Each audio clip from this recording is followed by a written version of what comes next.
Hi, my name is Kate and welcome to my channel. Today we continue the conversation with Rochelle Garcia Seliga, who is a midwife, and we're going to talk about effect of social media and overheard stories on the way we birth and prepare to birth and postpartum. So I hope this video will be useful and insightful.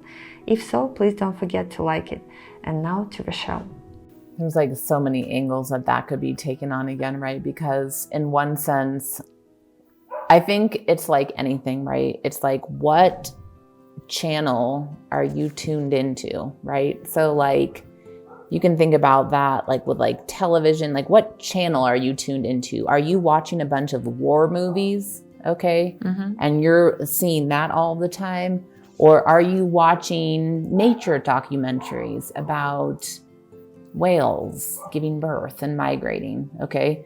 So when you're tuned into social media in the same way, like the social media I'm tuned into, everything related to birth is really beautiful and uplifting, and I can feel and track through what I am tuned into, like how things are shifting for the better, okay? But I'm tuned into that.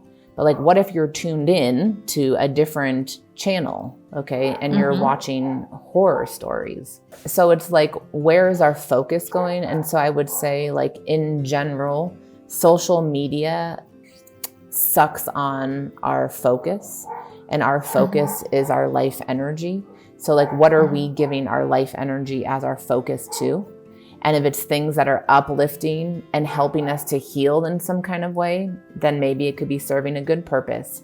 If it's things that are creating fear in us, I don't think that's going to serve us so good. If there are things that we're seeing and then we're just feeling bad about ourselves, that's not creating anything positive either. So I think it depends on what we're tuned into in general. And then I will say, like, social media it's a virtual reality, right? And I only use social media for my work. And it's something that I've had to like be really conscious of, because it's like, this is actually not reality. This is virtual reality. And our reality is who we actually are in relationship with, you know? So if someone's like doing something, saying something bad about me, doing something out in the social media world, and then you can get all triggered and feel some kind of way. But it's like, I don't have a relationship with them anyway. So if I press block on my social media, they just disappear and then they don't exist, which is what is true. Like, they don't actually exist in my reality. So I feel like social media has positive things it can give us, but it also offers us a lot of distortions of truth. And it all depends on what we're tuned into and what feelings is it producing in us, that we have to have enough awareness to track ourselves. And is that helpful or not? You know? Yeah.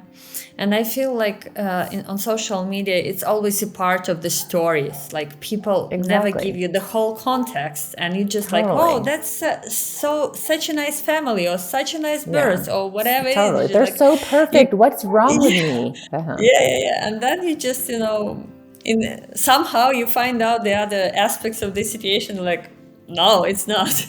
I don't want to be there. Yeah. Right. That's what I'm saying. It creates a distorted perception of reality, because we put people on pedestals. We think they're so great. We think we're pieces of shit because they're so great and we're doing so horrible. But if you don't actually know people person to person, if you never connected with them, if you don't know what they feel like in presence, we're getting percentages of what's real, you know? So it creates all of these distortions.